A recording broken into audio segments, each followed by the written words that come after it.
टुनटुनी एक गरीब माँ बाप की बेटी थी।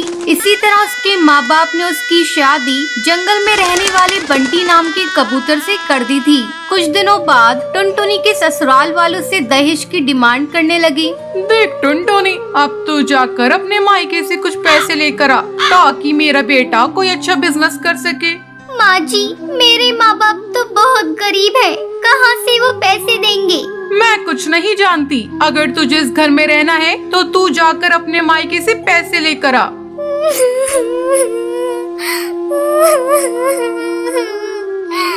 ठीक है माँ जी, मैं जा रही हूँ, लेकिन मुझे नहीं लगता कि मेरे माँ बाप आपकी डिमांड को पूरा कर सकेंगे।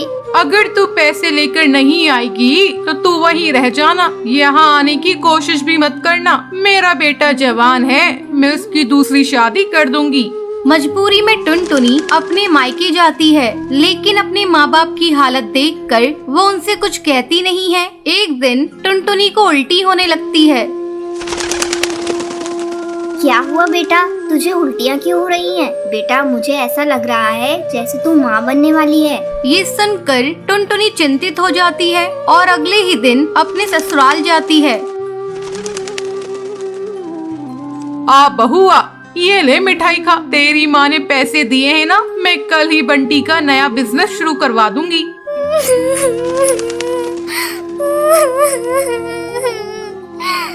माँ जी, मेरे माँ बाप ने मुझे कोई पैसे नहीं दिए हैं। उनकी हालत देखकर मैं तो उनसे पैसों की बात ही नहीं कर पाई। तू यहाँ क्यों खड़ी है? चल निकल मेरे घर से। अब मैं अपनी बेटी की दूसरी शादी किसी पैसे वाली चिड़िया के घर में करूँगी। ऐसा कहकर टुनटुनी की सास बबली कबूतरी उसे धक्के मारकर घर से बाहर निकाल देती है। टुनटुनी रोती रोती अपने मायके जाती है और समय आने पर एक नन्ही चिड़िया को जन्म देती है। टुनटुनी दूसरों के घरों में झाड़ू पोछा करके अपनी बच्ची को पालने लगती है। ऐसे ही कई साल गुजर जाते हैं। एक दिन जब टुनटुनी की बेटी भूरी स्कूल से घर आती है। माँ, ये देखो मेरे जूते फट चुके हैं। मेरी सहेलियाँ मेरा मजाक उड़ाती हैं। मुझे नए जूते ला कर दो, तभी मैं स्कूल जाऊंगी।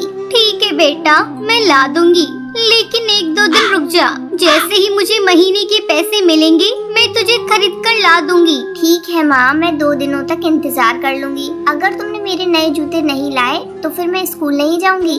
2 दिनों बाद जब टुनटुनी भूरी के लिए जूते खरीद कर लाती है, भूरी उसे देखकर खुश हो जाती है। माँ, ये जूते तो बहुत सुंदर हैं। मैं अभी अपनी सहेली को दिखा कर आती हूँ। इसी तरह समय गुजरने लगता है। भूरी अब बड़ी हो जाती है। टुनटुनी को भूरी की शादी की चिंता सताने लगती है। अब भूरी शादी के लायक हो गई है, मुझे कोई अच्छा चिड़ा देखकर उसकी शादी कर देनी होगी। ऐसे में एक दिन भूरी टुनटुनी के पास आकर उसे बताती है। माँ, मैं नदी पार जंगल में काम करने वाली एक कालू कौवे से प्यार करती हूँ। तुम कहो तो मैं उसे लाकर तुमसे मिलवा दूँ। ठीक है बेटा, तुम्हारी जैसी मर्जी। अगर तू उस कौवे के साथ खुश है तो मैं भी खुश हूँ।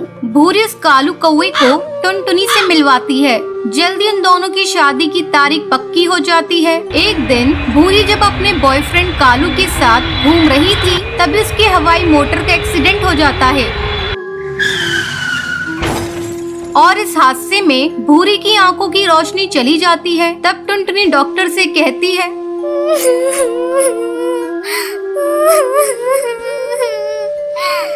डॉक्टर, अब मेरी आंखें मेरी बेटी को लगा दीजिए। मैंने तो बहुत दुनिया देख ली, लेकिन मैं अपनी बेटी को अंधा होता हुआ नहीं देख सकती। टुनटुनी अपनी दोनों आंखें अपनी बेटी को दे देती है। कुछ दिनों बाद जब भूरी ठीक हो जाती है। माँ, तुमने मेरे लिए अपनी आंखों का बलिदान दे दिया। अब मैं तुम्हें अकेला रहने नहीं दूंगी। तुम्हें मैं अपने साथ अपने घर ले जाऊंगी। भूरी की शादी पूरी रीति रिवाज से हो जाती है और वो अपनी माँ को अपने ससुराल ले जाती है। फिर सभी खुशी खुशी रहने लगते हैं। एक जंगल में टुन्नू अपनी पत्नी टूनी और अपनी बेटी टुनटुनी से बहुत प्यार करता था। टूनी, मैं तुम दोनों के बिना जीने की कल्पना भी नहीं कर सकता। अगर मुझे कुछ हो जाए तो तुम मेरी बेटी का ख्याल रखना। मरे आपके दुश्मन, आप ऐसी बातें क्यों करते हैं जी? आपकी उम्र तो 100 साल हो, आपको मेरी भी उम्र लग जाए। पापा, आपने मेरे लिए क्या लाया?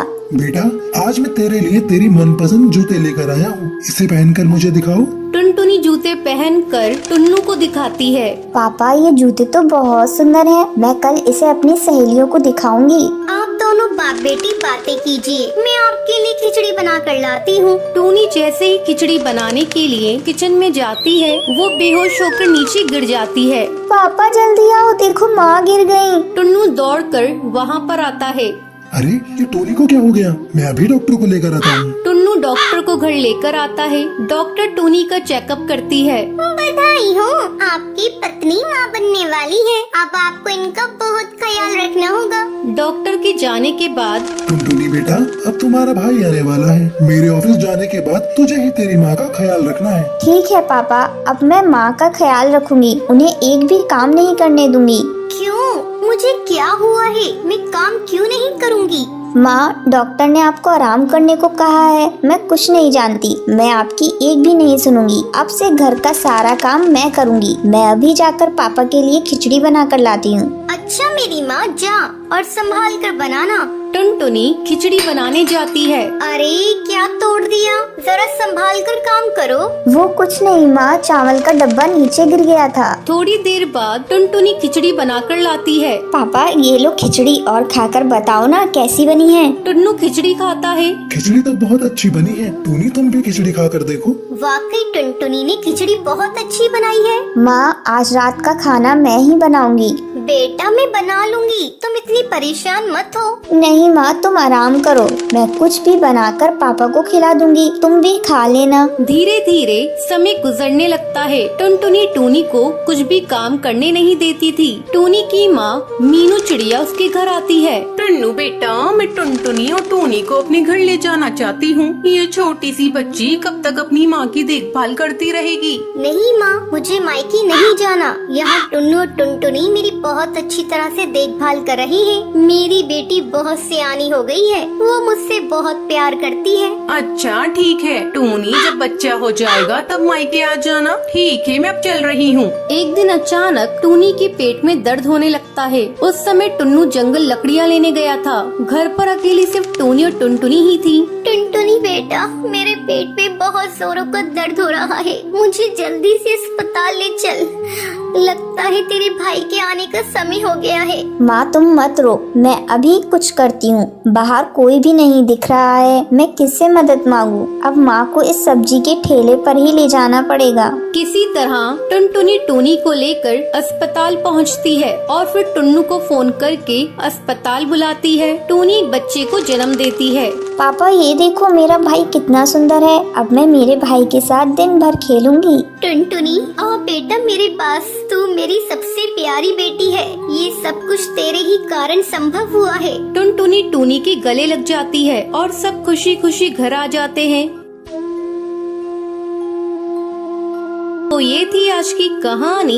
दोस्तों, आज के लक्की विनर्स के नाम ये रहे आपकी स्क्रीन पर। आज का सवाल ये है, टुनटुनी टुन्नू के लिए क्या बनाती है? अगर आपको पता है तो आप हमें कमेंट करके जरूर बताएं। लक्की विनर के नाम कल की वीडियो में दिखाए जाएंगे। अगर आपको ये वीडियो पसंद आई हो तो इसे लाइक और ऐसी कहानियाँ देखने के लिए मेरे चैनल को सब्सक्राइब करना न भूलें। टुन्नू चिड़ा कड़कनाथ सेठ के यहाँ काम करता था। अचानक एक दिन उसका सेठ कुछ पक्षियों को अपने ऑफिस से निकाल देता है। उन कुछ पक्षियों में टुन्नू का भी नाम था। सेठ, आप इस तरह हम पक्षियों को काम से नहीं निकाल सकते।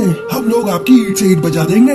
जाओ, तुम्हें जो करना है करके देख लो। ये कंपनी मेरी है, मैं किसको रखूंगा किसको निकालूंगा ये मेरी अपनी चॉइस है। और तुम्हें एक बात बता दूं, आजकल मेरी ऑफिस घाटे में चल रही है। मैं इतने सारे कर्मचारियों का खर्चा उठा नहीं सकता। अब आप लोग यहाँ से जा सकते हैं। टुन्नू वापस अपने घर आ जाता है। धीरे धीरे 6 महीने गुजर जाते हैं। अभी तक टुन्नू को कोई दूसरी नौकरी नहीं मिली थी। घर में पैसों की तंगी हो जाती है। इसी बीच टुनटुनी का स्कूल से नाम कट जाता है। 6 महीनों से उसकी स्कूल की फीस जमा नहीं हुई थी। एक दिन तो हद ही हो गई। अरे जल्दी जल्दी निकलो मेरे घर से, मुझे तुम लोगों को इस घर में नहीं रखना। 6 महीने से तुम लोगों ने इस घर का एक किराया नहीं दिया है। अब जल्दी से पैसे मेरे हाथ में रखो, नहीं तो मेरे घर से अभी निकल जाओ। अरे और रिक्की, जल्दी से इनका सामान निकाल के घर से बाहर फेंक दे। रिक्की घर का सामान बाहर फेंकने लगता है। भुल्ला भैया, ये तुम ठीक नहीं कर रहे हो। पहले कभी मैंने आपका पैसा रोका है? इस समय मेरे पति की नौकरी छूट गई है, इसलिए मैं पैसा देने में देर कर गई। रिक्की जल्दी से घर पे ताला लगा। भुल्ला टोनी की एक नहीं सुनता है और घर पर ताला लगा के वहाँ से चला जाता है। टोनी की नौकरानी उन्हें बेबस और लाचार देखकर उन पर तरस खाकर उन्हें अपने घर में ले जाती है। मालकिन, आज से मेरे गरीब खाने को अपने घर समझिए। यहीं पास के एक घर में मैं झाड़ू पोंछा करती हूँ, वो काम आप कर लीजिए। आपको कुछ पैसे मिल जाएंगे तो राहत होगी। हाँ रे, तू ठीक कह रही है। अब वो पहले वाले दिन तो रही नहीं मेरे। मैं कहीं काम कर लूंगी तो बच्चों की देखभाल करूंगी, तब तक टुन्नू जी भी कोई काम ढूंढ लेंगे। एक दिन जब टूनी झाड़ू पोंछा कर रही थी तो वो देखती है कि मकान मालकिन की लड़की एक आवारा लड़के के साथ बात कर रही है। उस समय मकान मालकिन भी घर पर नहीं थी। अरे ओ टोनी, मेरे दोस्त के लिए चाय नाश्ता लेकर आना तो। अभी लाई बेबी जी। जब वो लड़का चला जाता है, बेबी जी, आप जानती हैं ये लड़का बहुत आवारा है, आप इससे मत मिला जुला कीजिए। खबरदार जो तुम मेरे मामले में बोली तो, और हाँ, इस बात को मेरी मम्मी को मत बताना, नहीं तो तुम्हारी खैर नहीं। जब शाम को टूनी की मालकिन घर आती है तो बुलबुल टूनी की शिकायत उससे कर देती है। टूनी की मालकिन बिना कुछ सोचे समझे उसे घर से निकाल देती है। तब टूनी टुन्नू से कहती है, सुनो जी, मैं सोच रही हूँ क्यों न ठेले पर ये ढाबा खोल लिया जाए, लेकिन सोच रही हूँ इसके लिए पैसे कहाँ से लाऊं? टूनी, तुम चिंता मत करो, मैंने अपना हवाई मोटर गिरवी रखा था, मैं आज ही उसे जाकर बेच आता हूँ और तुम उस पैसों को लाकर ढाबा खोल लेना। हाँ जी, अगर भगवान ने चाहा तो अपने बुरे दिन जल्दी ही गुजर जाएंगे। आप जल्दी जाइए और जल्दी से पैसे लेकर आइए। टुन्नू अपना हवाई मोटर बेच देता है और उन पैसों से टूनी अपना ढाबा खोल लेती है। टूनी, तुम्हारे हाथ के बने कड़ी और चावल बहुत ही स्वादिष्ट है। आज तक मैंने ऐसे कड़ी और चावल कहीं नहीं खाए। हाँ हाँ बहन, तुम बिल्कुल सही कह रही हो और दाम भी बहुत कम है। धीरे धीरे टूनी के ढाबे पर भीड़ लगने लगती है। टूनी इतनी दयालु थी कि वो गरीबों को मुफ्त में खाना खिलाती थी। टूनी की अच्छी कमाई हो रही थी। एक दिन टूनी ढाबे का सामान लेने बाजार जा रही थी, तभी वो देखती है, अरे ये गुंडा मवाली तो मालकिन की बेटी से जबरदस्ती कर रहा है। मैं कैसे मालकिन की बेटी को इससे बचाऊं? टुन्नू को यहाँ फोन करके बुलाती हूँ। टूनी टुन्नू को फोन करके बुलाती है। क्या हुआ टूनी, तुम घबराई हुई क्यों?